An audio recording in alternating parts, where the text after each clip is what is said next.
Greetings. My name is Martha Savage. I'm here to talk to you about a mother's perspective on coercion in psychiatric care. I'm a professor of geophysics at Victoria University of Wellington, New Zealand, and I'm a member of the World Psychiatric Association, WPA, working groups on developing partnerships with service users and family carers, and on implementing alternatives to coercion.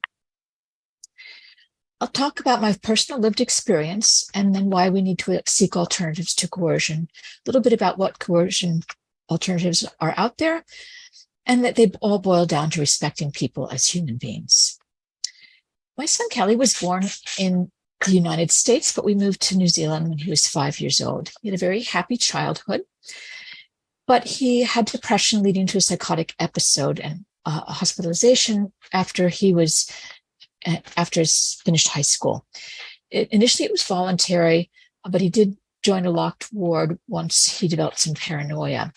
However, after a few weeks, he got better, and through a combination of private care with psychologists and public care with psychiatrists, he ended up having near the full recovery, and he was able to move to Japan in 2015 to teach English, which had really been his strong life goal. He loved Japan.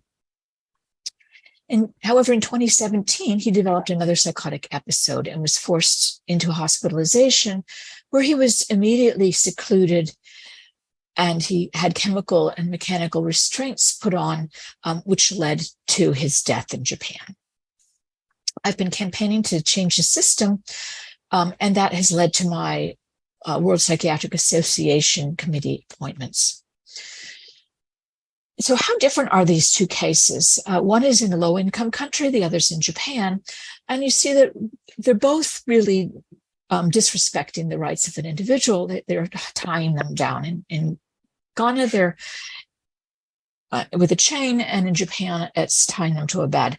I don't really see that much difference between the two countries. In fact, in some ways, tying somebody to a bed is worse than a chain because they can't move.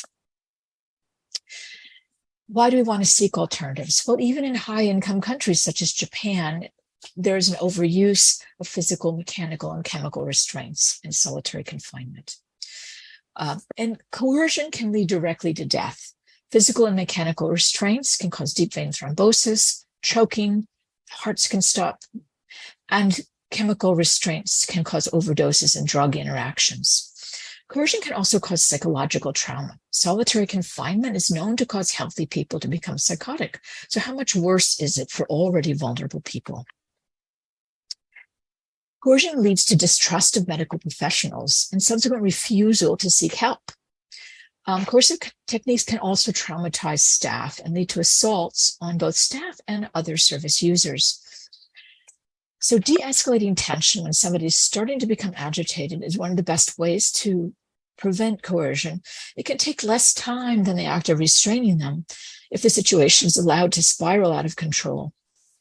This economic costs are real and well documented. So the World Psychiatric Association, through our committee, has developed a position statement that was adopted in 2020 called Implementing Alternatives to Coercion, a Key Component in Improving Mental Health Care.